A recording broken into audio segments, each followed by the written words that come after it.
Praise the Lord.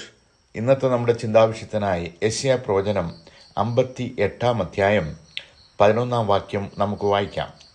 യഹോവ നിന്നെ എല്ലായ്പ്പോഴും നടത്തുകയും വരണ്ട നിലത്തിലും നിന്റെ വിശപ്പ് അടക്കി നിന്റെ അസ്ഥികളെ ബലപ്പെടുത്തുകയും ചെയ്യും. നീ നനവുള്ള തോട്ടം പോലെയും വെള്ളം വറ്റിപ്പോകാത്ത നീരുറ പോലെയും ആകും.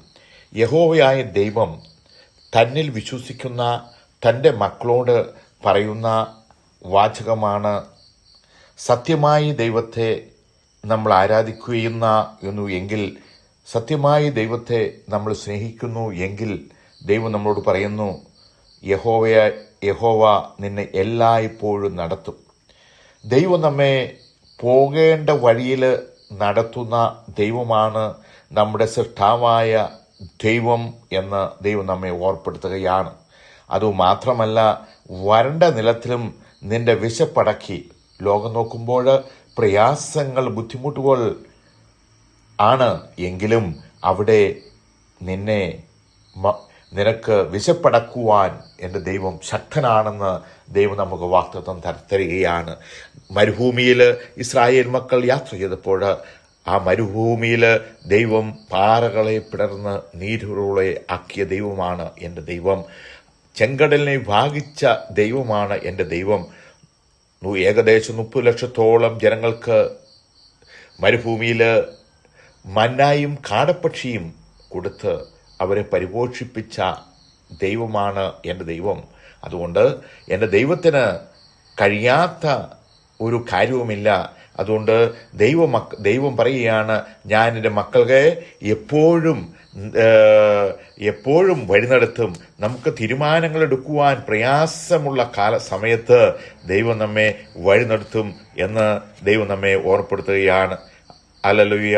നമ്മൾ വരണ്ട ദേശത്ത് നമ്മുടെ ആത്മാവിനെ ദൈവം തൃപ്തിപ്പെടുത്തി നമ്മളെ സന്തോഷപരിപൂർണനാക്കി നമ്മെ നടത്തുമെന്ന് ദൈവം നമ്മോട് പറയുകയാണ്.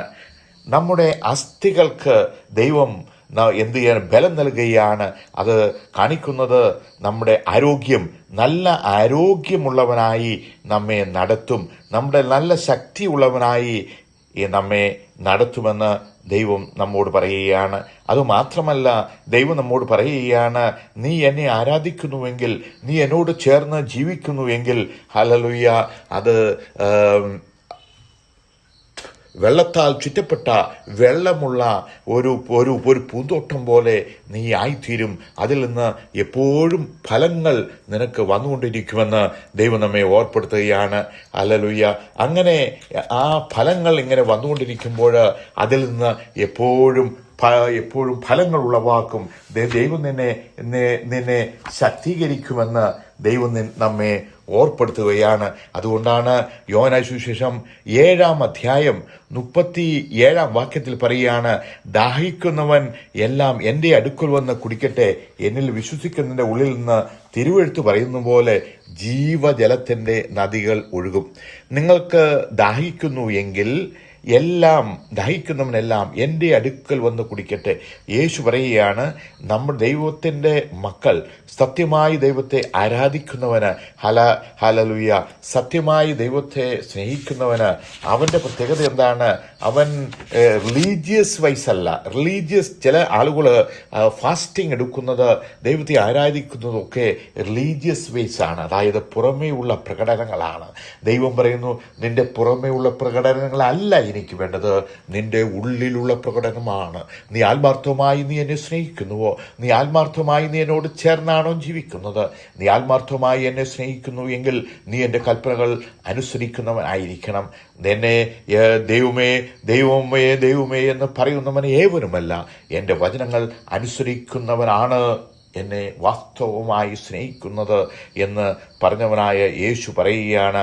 ദാഹിക്കുന്ന എല്ലാവരും എൻ്റെ അടുക്കൽ വന്ന് കുടിക്കട്ടെ, എന്നിൽ വിശ്വസിക്കുന്നതിൻ്റെ ഉള്ളിൽ നിന്ന് തിരുവെഴുത്ത് പറയുന്ന പോലെ ജീവജലത്തിൻ്റെ നദികൾ ഒഴുകും. അപ്പോൾ യേശുവിൽ നമ്മൾ വിശ്വസിക്കുന്നു എങ്കിൽ യേശു പറയുകയാണ്, നീ എന്നിൽ വിശ്വസിക്കുന്നു എങ്കിൽ എന്നിൽ നീ വിശ്വസിക്കുന്നു എങ്കിൽ, നിനക്ക് ദാഹിക്കുന്നുവെങ്കിൽ എൻ്റെ അടുക്കൽ വന്ന് കുടിക്കുക, എന്നിൽ നിന്ന് നീ കുടിക്കുക. എന്നിൽ നിന്ന് നീ കുടിക്കുമ്പോൾ എന്താണ് സംഭവിക്കുന്നത്? എൻ്റെ ഉള്ളിൽ നിന്ന് ജീവജലത്തിൻ്റെ നദികൾ പുറപ്പെടുകയാണ്. ജീവജലത്തിൻ്റെ നദി എന്നിലുണ്ട്. അതുകൊണ്ട് നീ എൻ്റെ അടുക്കൽ വന്ന് എന്ന് കുടിക്കുക എന്ന് ദൈവം നമ്മെ ഓർപ്പെടുത്തുകയാണ്. അതുകൊണ്ടാണ് ദാവീദിൻ്റെ സങ്കീർത്തനം 23-3 എൻ്റെ പ്രാണനെ അവൻ തണുപ്പിക്കുന്നു, തിരുനാമനിമിത്തം എന്നെ നീതിപാതകൾ നടത്തുന്നു. എൻ്റെ പ്രാണനെ അവൻ തണുപ്പിക്കുന്നവനാണ്. എൻ്റെ പ്രാണനെ ദൈവം എന്ത് ചെയ്യുകയാണ്? തണുപ്പിക്കുന്നവനാണ്. തിരുനാമനിമിത്തം അവൻ എന്നെ നീതിപാതകളിൽ കൂടെയാണ് ദൈവം എന്നെ നടത്തുന്നത്. ദൈവം നമ്മുടെ സൃഷ്ടാവായ ദൈവം പറയുകയാണ്, ഞാനാണ് നിന്നെ നടത്തുന്നത്. ദൈവം എങ്ങനെയാണ് നമ്മളെ നടത്തുന്നത്? നീതിപാതകളിൽ കൂടെയാണ് ദൈവം നമ്മെ നടത്തുന്നത്. അത് യഹോവയുടെ ന്യായപ്രമാണം സന്തോഷിച്ച് അവൻ്റെ ന്യായപ്രമാണത്തെ രാപകൽ ധ്യാനിക്കുന്നവൻ ഭാഗ്യവാൻ. അവൻ ആറ്റരികത്ത് നട്ടിരിക്കുന്നതും തക്കകാലത്ത് ഫലം കായ്ക്കുന്നതും ഇലവടാത്തുമായവർ. അവൻ ആറ്റരികത്ത് ദൈവത്തെ സ്നേഹിച്ച് ദൈവത്തിൻ്റെ ഉള്ളിൽ നമ്മൾ വാസം ചെയ്യുന്നുവെങ്കിൽ അവൻ എങ്ങനെയാണ്? അവൻ ആറ്റരികത്ത് നട്ടിരിക്കുന്നതും തക്കകാലത്ത് ഫലം കായ്ക്കുന്നതും ഇലവാടാത്തതുമായ വൃക്ഷം പോലെ ഇരിക്കും. നമ്മൾ ഇലവാടാത്ത വൃക്ഷം പോലെ നമ്മളായിരിക്കണമെങ്കിൽ ദൈവം നമ്മോട് പറയുകയാണ്, നീ എന്നിൽ ആശ്രയിച്ച് ജീവിക്കുന്നവനായിരിക്കണം, എൻ്റെ വചനമനുസരിച്ച് ജീവിക്കുന്നവനായിരിക്കണം. നീ എൻ്റെ വചനമനുസരിച്ച് ജീവിക്കുന്നവനാണെങ്കിൽ, എന്നിൽ ആശ്രയിക്കുന്നവനാണെങ്കിൽ, നീ പൂർണ്ണ ഹൃദയത്തോടെ യഹോവയിൽ ആശ്രയിക്കുക. സ്വന്തം വിവേകത്തിൽ ഊന്നരുത്. നിന്റെ എല്ലാ വഴികളിലും അവനെ നിനച്ചോളുക. അവൻ നിന്റെ പാതകളെ നേരെയാക്കും. അതാണ് ജ്ഞാനിയായ ശലോമോൻ തന്റെ സദൃശവാക്യത്തിൽ പറയുകയാണ്, പൂർണ്ണ ഹൃദയത്തോടെ യഹോവയിൽ ആശ്രയിക്കുക. നമ്മൾ യഹോവയിൽ ആശ്രയിക്കുന്ന എങ്ങനെ വേണം? പൂർണ്ണ ഹൃദയത്തോടെ ആശ്രയിക്കുക. സ്വന്തം വിവേകത്തിൽ ഊന്നരുത്. നിന്റെ എല്ലാ വഴികളിലും അവനെ നിലച്ചൊളുക്കുക. നമ്മുടെ ഈ ജീവിതയാത്രയിലുണ്ടല്ലോ, നമ്മുടെ ജീവിതയാത്ര എപ്പോഴും യഹോവയെ നിലച്ചൊളുക. അവൻ നിന്റെ പാതകളെ നേരെയാക്കും. നിനക്ക് തന്നെ നീ ജ്ഞാനിയാകരുത്. നമുക്ക് പലപ്പോഴും നമ്മുടെ ജീവിതയാത്രയിൽ നമ്മൾ പലപ്പോഴും ജ്ഞാനികളാണെന്ന് നമ്മൾക്ക് തന്നെ തോന്നും. അപ്പോൾ ദൈവം പറയുകയാണ്, നിനക്ക് തന്നെ നീ ജ്ഞാനിയായിത്തീരുന്നത് ഞാൻ ആൽഫയും ഒമേഗയുമാണ്, ആദ്യനും അന്ത്യനുമാണ്. ഈ ഒറ്റ വാക്കിനാൽ പ്രപഞ്ചത്തെ ഉളവാക്കിയവനാണ്. നീ എന്നോട് ഈ ലോകത്തിലെ യേശുക്രിസ്തു പറയുകയാണ്, ലോകത്തിലെ ദോഷികളായ മനുഷ്യർ തൻ്റെ മക്കൾ അപ്പനോട് അപ്പം ചോദിച്ചാൽ അവന് കല്ല് കൊടുക്കുമോ? ഒരിക്കലും കൊടുക്കില്ല. മീൻ ചോദിച്ചാൽ അവനെ പാമ്പിനെ കൊടുക്കുമോ? മുട്ട ചോദിച്ചാൽ അവന് തേള് കൊടുക്കുമോ? ഒരിക്കലും കൊടുക്കില്ല. അങ്ങനെ ദോഷികളായ നിങ്ങളുടെ മക്കൾക്ക് നല്ല ദാനങ്ങളെ കൊടുക്കുവാൻ ആഗ്രഹിക്കുന്നു എങ്കിൽ സ്വർഗസ്ഥനായ പിതാവ് എത്ര അധികം കൊടുക്കും. ഇവിടെ ദൈവം പറയുകയാണ്, നമുക്ക് നമ്മുടെ കുറിവാക്യത്തിലേക്ക് വരാം.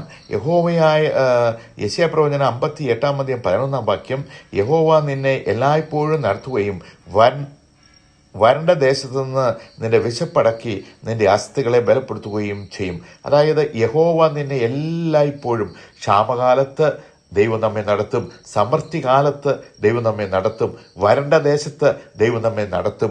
നമുക്ക് പ്രയാസങ്ങളുള്ളപ്പോൾ ദൈവം നമ്മെ ഉള്ളം കയ്യിൽ വഹിക്കും. ദൈവം നമ്മെ വേലികെട്ടി സൂക്ഷിക്കും. കഷ്ടതകളിലും ബുദ്ധിമുട്ടുകളിലും രോഗങ്ങളിലും പ്രയാസങ്ങളിലും അവൻ നമ്മെ താങ്ങുന്നവനാണെന്ന് ദൈവം നമുക്ക് വാഗ്ദത്തം തരികയാണ്. ഇസ്രായേൽ ദൈവം വ്യാജം പറയുകയില്ല, അനുദപിക്കുകയുമില്ല. അവൻ പറഞ്ഞ വാക്ക് വീണ്ടും തിരുത്തി പറയുന്നവനല്ല ദൈവം. ദൈവത്തിൻ്റെ വാക്ക് എപ്പോഴും ഊവ എന്നുള്ളതാണ്. ഒരു വാക്ക് അവൻ തിരുത്തി പറയുകയില്ല. അവൻ പറഞ്ഞത് അവൻ തുടക്കവും അവസാനവുമാണ്. അവൻ തുടക്കത്തിൽ തന്നെ അതിൻ്റെ അവസാനം കണ്ടിട്ടാണ് നമ്മളോട് പറയുന്നത്. അതുകൊണ്ടാണ് ദൈവം പറയും, ഞാൻ എല്ലായ്പ്പോഴും ഏത് പ്രയാസം, ഏത് മരുഭൂമിയിലും ഇസ്രായേൽ മക്കളെ മരുഭൂമിയിൽ നടത്തിയതെന്ന് നമുക്കറിയാം. അവൻ ഏത് മരുഭൂമിയിലും നമ്മെ നടത്തുമെന്ന് നമുക്ക് വാഗ്ദത്തം ചെയ്യുകയാണ്. നിന്റെ വിശപ്പടക്കി നിന്റെ അസ്ഥികളെ ബലപ്പെടുത്തും. നമ്മുടെ അസ്ഥികളെ ബലപ്പെടുത്തുന്നു. എന്നാൽ നമുക്ക് യേശുവിൽ ആശ്രയിച്ച് ജീവിക്കുന്നവന് കാലേബ് പറയുകയാണ്, എനിക്ക് 85 വയസ്സ് ഇപ്പോൾ പ്രായമുണ്ട്, എനിക്ക് ഇപ്പോൾ പടവെട്ടുവാൻ കഴിയും. അതായത് 40-ാം വയസ്സിൽ മോശയോടുകൂടെ ഇരുന്നപ്പോൾ ഉള്ള ആരോഗ്യം 85-ാം വയസ്സിൽ ഹല്ലേലൂയ അവന് യോശുവോട് എടുത്ത് ചെന്നപ്പോൾ പറയുകയാണ്, ഇപ്പോൾ എനിക്ക് 85 വയസ്സുണ്ട്, ഇപ്പോൾ എനിക്ക് പടവെട്ടുവാൻ കഴിയും. എന്തുകൊണ്ടാണ് കാലേബിന് അങ്ങനെ ശക്തി കിട്ടിയത്? കാലേബ് ദൈവത്തോട് ചേർന്ന് ജീവിച്ചുകൊണ്ടാണ്. അതാണ് ദൈവത്തിൻ്റെ വചനം പറയുന്നത്, നിന്റെ അസ്ഥികളെ ബലപ്പെടുത്തും. ദൈവത്തോട് ചേർന്ന് ജീവിക്കുന്നവന് എൻ്റെ അസ്ഥികളെ ദൈവം ബലപ്പെടുത്തും എന്ന് പറയുകയാണ്. നീ നനവുള്ള തോട്ടം പോലെ വെള്ളം വറ്റിപ്പോകാത്ത നീരുറവയാകും. ഹല്ലേലൂയ. അതാണ് നമ്മൾ ദൈവത്തിൽ ആശ്രയിച്ചിരിക്കുന്നുവെങ്കിൽ നമ്മൾ നീരുറവിന് അരികെ നട്ടിരിക്കുന്ന ഫലപ്രദമായ വൃക്ഷം പോലെ ഇരിക്കും. അത് സങ്കീർത്തനം 1-ാം അധ്യായത്തിൽ നമ്മളോടത് പറയുകയാണ്, നീ നീരുറവിന് അരികത്ത്.